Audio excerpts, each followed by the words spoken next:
In the living room, where soft spring sunlight streamed in, I was holding a cherished family photograph. The row of picture frames on the mantelpiece quietly told the story of our family history. Eric's birth, his first field day, last year's Christmas. Each moment was engraved as an irreplaceable memory. In the photo, my husband Michael, our son Eric, and I were beaming with smiles. It was taken last summer at our cottage in Greenwich. As I gazed at the photo, I instinctively placed my hand on my abdomen. After 5 months of pregnancy, my belly was gradually growing larger. Our family was eagerly awaiting the birth of our second child. "Mom, I'm home." As usual, Eric had returned from school. He ran straight to me and gave me a big hug. Despite being mindful of my belly, he told me about his day with a bright smile. "Today, I got a perfect score on my math test." "That's wonderful, Eric." I gently stroked my son's head as I headed toward the kitchen. Our after-school snack time was an important daily ritual. Homemade chocolate chip cookies and organic milk. Eric's eyes sparkled as he munched on the cookies. How blessed this everyday life was. I silently savored feelings of gratitude. On weekends, we enjoyed gardening in our spacious yard. While I tended to the flower beds, Eric observed insects or sometimes imitated me, playing with the soil using his small metal shovel. "Mom, what's the name of this flower?" "This is lavender. Can you smell its gentle fragrance?"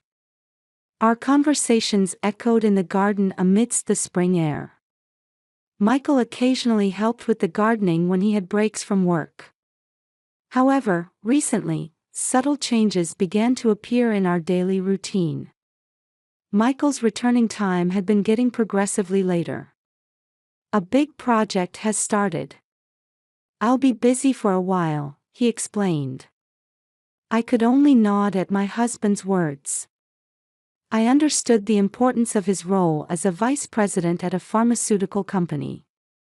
Still, I couldn't help feeling a small sense of anxiety as he increasingly came home at 9 or 10 o'clock.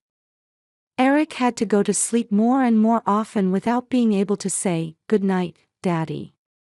As I watched my husband eating his reheated dinner alone, I wondered if I should say something. But I didn't want to worry him when he already looked so tired after finishing his meal. His phone calls had increased too. Every time the phone rang, he would leave the room. I felt something was off when he lowered his voice to speak. However, when he explained it was confidential matters, there was no room for questions.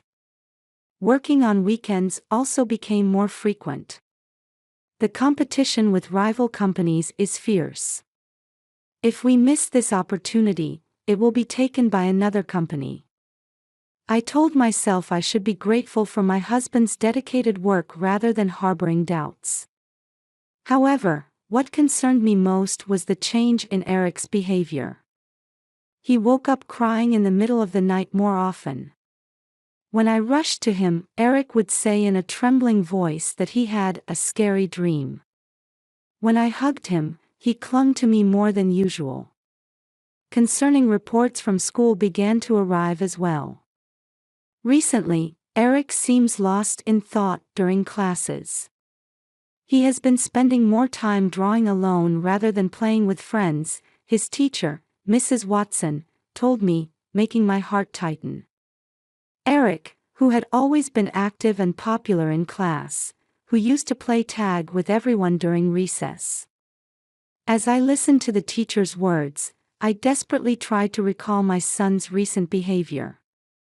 Even during morning preparations, something was different.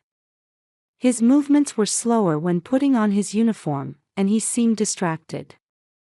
When I asked, "Eric, are you all right?" he would only answer in a small voice, "Yes, I'm fine." What concerned me most was that Eric had stopped drawing pictures of our family. Since he was little, he loved drawing family pictures. But now, he only drew landscapes and animals. There were also subtle changes in the relationship between Michael and Eric. Eric would casually leave when his father approached. Even when invited to the park on weekends, he began refusing, saying, "I have homework." My anxiety grew day by day. I consulted with my friend Mary. It might be the emotional ups and downs that come with his age, Mary suggested, and I desperately tried to believe her. And yet, I wondered why. On the day we learned our second child would be a girl during my prenatal checkup, tears involuntarily welled up as I saw the little life on the monitor in the examination room. But Michael's expression, as he watched the screen beside me, seemed to freeze for a moment. A girl. Something other than joy was mixed in his voice as he mumbled those words. In my estimation, perhaps my husband had hoped for a boy. As an heir to the Brown family. But was that thought correct? Something felt off. Or was it just my imagination? And then, my mother-in-law Elizabeth's visits increased. "Linda, how's your morning sickness? Are you resting well?" While outwardly concerned, her eyes seemed to be monitoring my every move, making me uncomfortable. As spring drew to a close, the anxiety in my heart grew gradually but steadily. It had become a habit for me to stand by the window at night after putting Eric to bed, gazing at the scenery outside. On full moon nights, the lavender in the garden gleamed silver.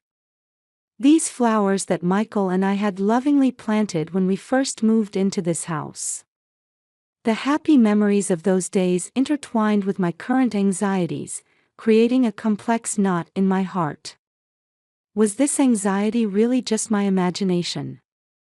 Or was I missing something important? The baby moved in my womb. That tremor felt like it was trying to tell me something. One night, I was lying alone in the bedroom.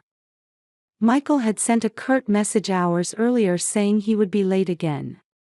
An important meeting is running long, the excuse I'd been hearing frequently lately. Under the soft light of the bedside lamp, I was reading the same page of a childcare book over and over. My eyes followed the words, but my mind was foggy, unable to absorb the content. The clock showed 11:30. Outside, thunder roared, and large raindrops hammered against the roof. Sudden storms in early summer were common in this area.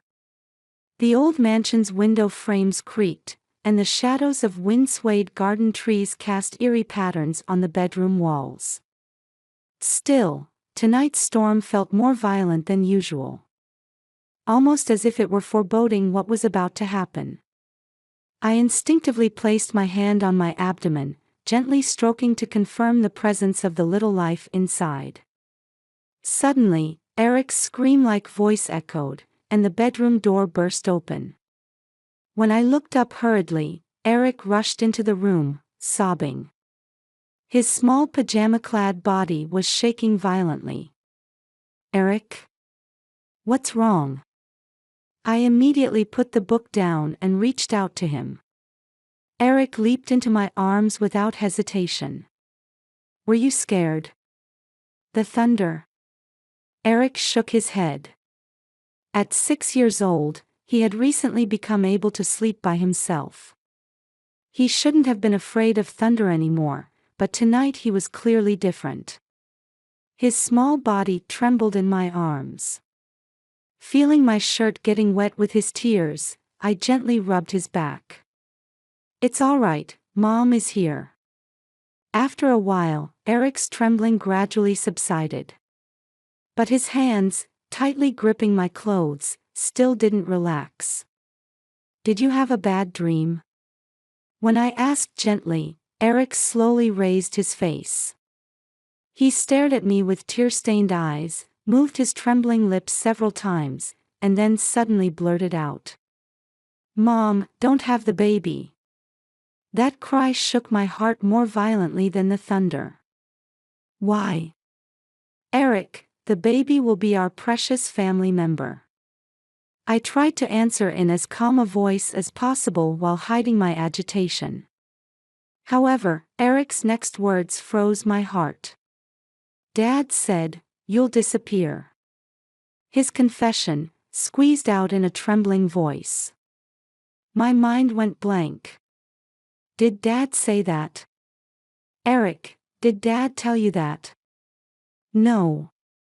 Eric shook his head. I heard Dad and Grandma talking. At that moment, lightning flashed, illuminating the room in a bluish-white light for an instant. With the following rumble, Eric clung to me even more tightly. Eric, can you tell me what you heard? Can you tell Mom? I tried desperately to stay calm. But I could tell my voice was trembling slightly. Eric hesitated but gradually began to speak.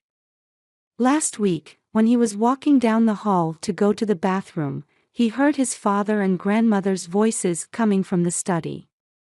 Dad was saying, he's going to live with a new family. My heart began to race. And he kept saying the name Kate several times.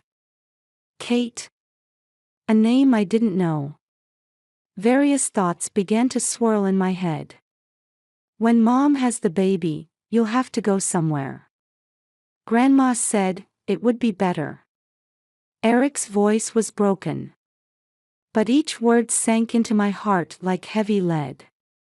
Eric, thank you for telling me. I managed a smile and gently hugged my son, being careful not to let Eric see the tears rolling down my cheeks. It's going to be all right. Mom isn't going anywhere. I'll always protect you and the baby. I wasn't sure if those words were my determination or just a wish. At that time, I couldn't quite tell. Really? Do you promise? Will you stay with us forever and ever? My son's anxious upward gaze. In his eyes, illuminated by moonlight, tears still glistened. I couldn't lie to that pure look. Eric's small hand gently touched my belly, as if trying to protect his yet unseen sister. I promise. You and this baby are Mom's precious treasures. Still embracing Eric, I lay down on the bed. My son's small body gradually relaxed. I began to hum a lullaby. The dear song I had been singing since Eric was a baby. Soon, I heard his regular breathing. His peaceful sleeping face made the earlier fear and anxiety seem like a lie. But I understood the weight of the courage he had shown me, and the deep love behind it. I desperately tried to recall my husband's recent behavior. Late returns, secretive phone calls, and that complex expression when we found out it was a girl. Everything was connecting. But I wasn't yet ready to accept that truth. Looking at Eric's sleeping face, I strengthened my resolve to protect this child, and the child in my womb, no matter what. That night, I didn't close my eyes until dawn, still holding Eric. From that day on, Eric's confession never faded from my mind, rather, it gained weight with each passing day. It was as if it had given a definite form to the discomfort I had been trying to ignore. Every morning when I woke up, my son's words from that night echoed in my head. I still couldn't fully understand what "Mom will disappear" meant. But the premonition that whatever those words pointed to was surely creeping into our daily lives grew stronger day by day. Michael's weekend work had become routine. I realized I'd stopped questioning his explanation that the important new drug development project is in its final stages. Saturday, Sunday, from early morning until late at night. Family time was gradually slipping away like sand from an hourglass. And then there were his work calls. Each time his smartphone rang, Michael invariably disappeared to his study or the garden. I could only nod silently at his, "It's confidential," explanation. But the occasional soft laughter I heard didn't sound like business conversation. My mother-in-law Elizabeth's visits also increased. While outwardly showing concern for me as a pregnant woman, her sharp gaze seemed to follow my every move. "Linda, has your morning sickness subsided? Are you resting?" Despite her worried tone, her eyes seemed to hide a different intention. There was an uncomfortable feeling of being monitored, whether during lunch together or when I went out. And the most concerning change was our finances. Michael suddenly began strictly limiting the use of credit cards that I had previously been free to use. It's part of the company's cost-cutting trend. We need to review our household expenses too. While feeling that explanation was odd, I couldn't pursue it deeply. However, his credit card statement still showed purchases from high-end brand stores. I began secretly recording my husband's actions. Departure and return times, destinations, frequency of calls noted in a planner. Gradually, unnatural patterns emerged. Particularly late returns every Wednesday night. Important meetings every Friday afternoon. It was around then that I consulted with my friend Mary. We sat at our usual table in a nearby cafe. It was during Eric's school hours. Gentle classical music played in the cafe. "Linda, you don't look well lately."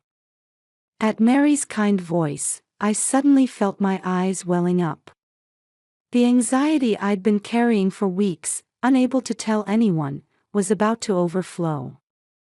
"Mary, I might be crazy. But..." With trembling hands holding my coffee cup, I gradually began to talk. About Michael's changes, Eric's warning, and the growing sense of something wrong.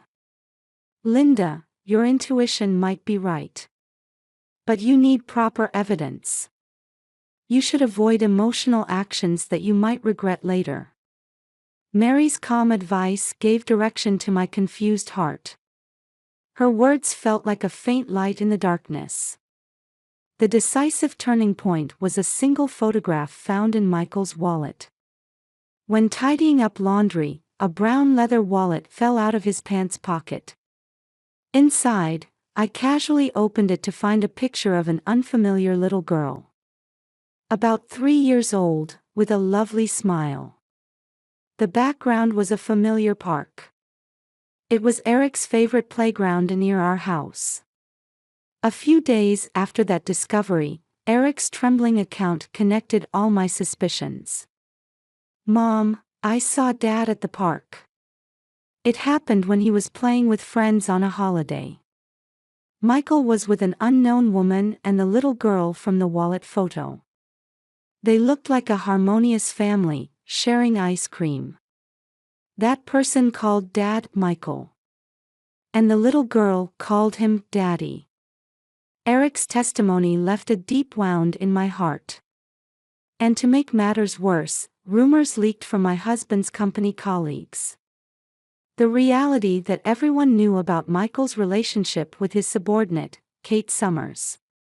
The decisive moment was my mother-in-law's phone conversation. Elizabeth was on the phone in the garden. I was reading a book by the window, but words carried by the wind caught my ear and wouldn't let go. "Yes, I'm aware of Kate's child. If it's for Michael's happiness. Yes, I'll persuade Linda." That night, I examined Michael's credit card statements in detail. Frequent payments at children's clothing stores and toy shops. Meals at fancy restaurants. And what looked like regular rent payments for a suburban apartment. All evidence pointed to a single truth. I quietly made up my mind. On Mary's recommendation, I decided to hire a reliable private detective. The detective acted quickly. Security camera footage, department store shopping records, apartment entry records. And a series of decisive photographs. 3 people dining at a fancy restaurant. Entering an apartment. Enjoying a holiday at the zoo. The woman in the photos was undoubtedly Michael's subordinate, Kate Summers. And next to her was always the little girl from the wallet photo, Emma Summers. The detective's report contained cold facts. Kate Summers, 29. Michael's direct subordinate. Their relationship began 3 years ago, resulting in a daughter, Emma Summers. Currently 3 years old. Address: a luxury apartment in Greenwich. Monthly rent comparable to our mortgage payment. It should have been a considerable burden even for Michael's income. Photos were attached to the report. A scene from a holiday. Kate was a woman with refined beauty, looking younger than me. Dressed in a stylish dress, naturally leaning on Michael's arm.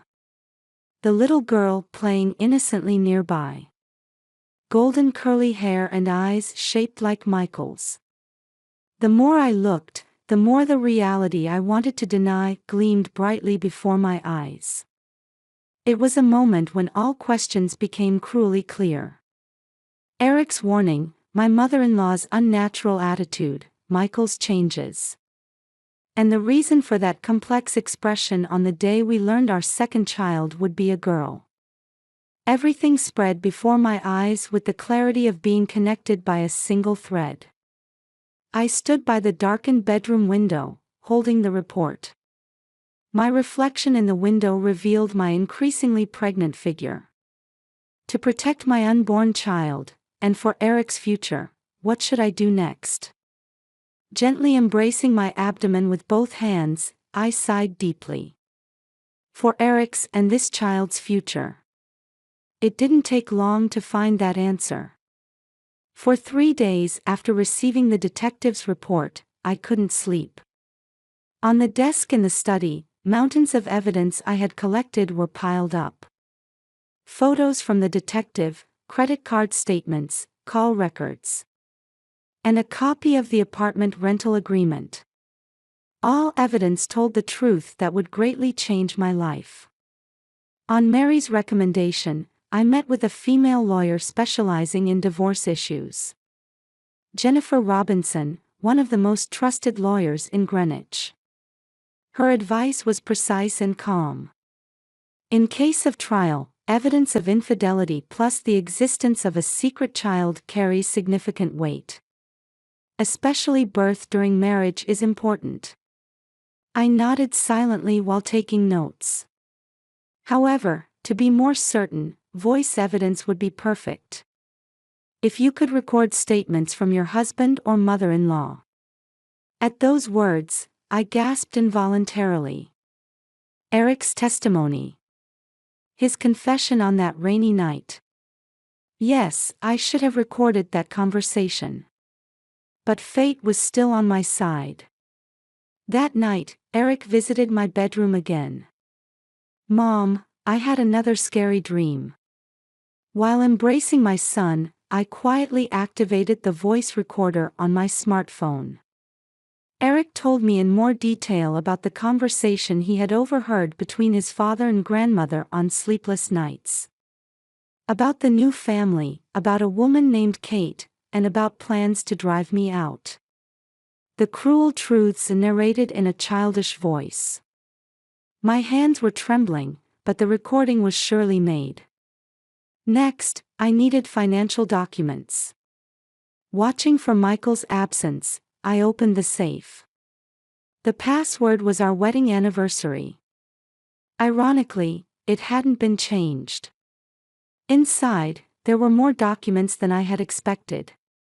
The original apartment contract, records of regular transfers to an account in Kate Summers' name, and most shockingly, a stack of drafted documents concerning Eric's custody. The date was set for a month after my expected delivery date. One Friday night when all preparations were complete. Michael had come home unusually early. I quietly approached him watching TV in the living room. "We need to talk." At my voice, Michael looked puzzled. "Where's Eric?" "He's at Mary's house for a sleepover." On the table, I laid out the evidence one by one. Photos, statements, recorded data. And finally, the stack of documents taken from the safe. I could see the blood drain from Michael's face. "Explain." "Everything." My voice was, surprisingly even to myself, calm. After a long silence, Michael heaved a deep sigh. "Yes. It's all true." The confession that followed was crueler than I had imagined. Kate, who joined the company as a new employee 3 years ago. Their relationship started right away. When the pregnancy was discovered, Michael said he hesitated. But in the end, he chose to keep the secret. Even after giving birth, Kate never made a fuss. She understands how fatal a scandal would be for my career. After Emma was born, his double life began. A brilliant sales manager by day, family time with his mistress and her child by night. When I learned about our second child, I made a decision. I couldn't continue this life anymore. At that point, Michael momentarily choked on his words. "Officially with Kate." Before those words could finish, the sound of the front door opening echoed. "Michael?" "Linda." It was Elizabeth's voice. My mother-in-law flinched for a moment at the unusual atmosphere in the living room. However, the moment she saw the photos on the table, her expression changed. "Ah, you finally found out." There was, surprisingly, a tone of resignation in her voice. "I knew too, from the beginning." When Michael confessed to me, I didn't blame him.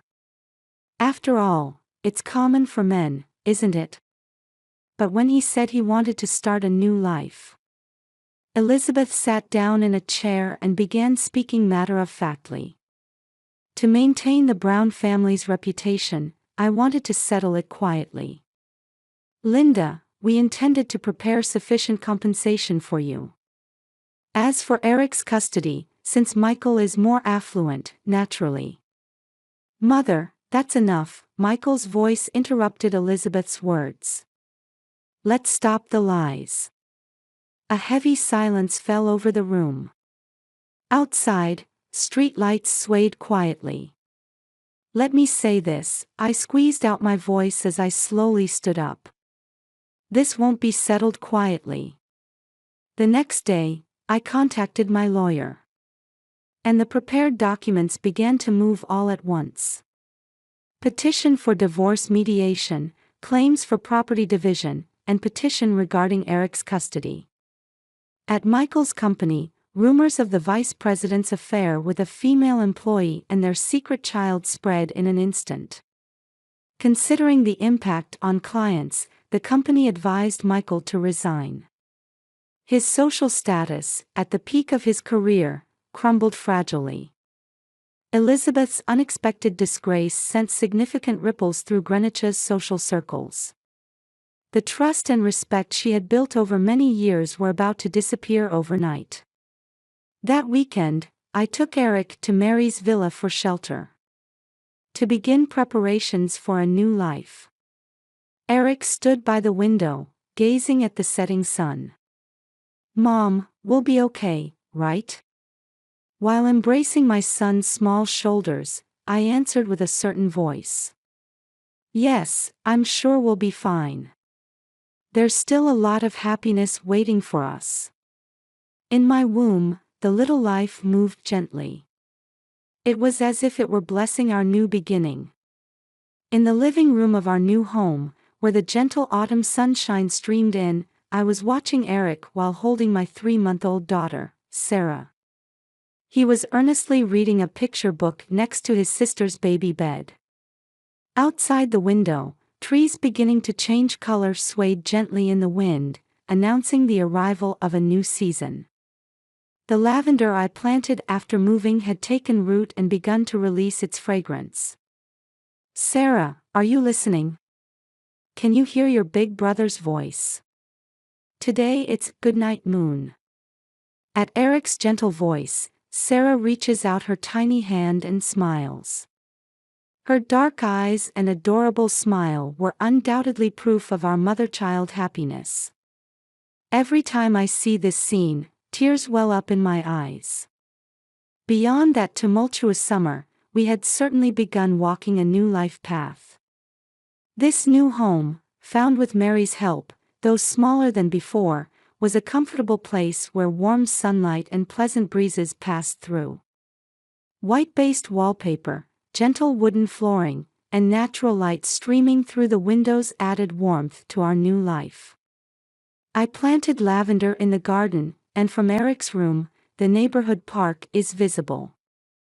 On holidays, we spent more time enjoying ourselves with other parents and children in that park. Sarah's birth brought us new hope. I still vividly remember the moving scene when Eric first met his sister in the delivery room. "Mom, Sarah really came to us, didn't she?" At those words, I hugged him tightly. His anxious voice from that rainy night now seems like a lie. The court's judgment favored us. The amount of punitive damages against Michael far exceeded the lawyer's expectations. The existence of a secret child, planned betrayal, and Eric's psychological distress were all considered. Eric's custody became completely mine, and Michael's visitation rights were strictly limited. The judge particularly emphasized Eric's testimony and the psychological counselor's report.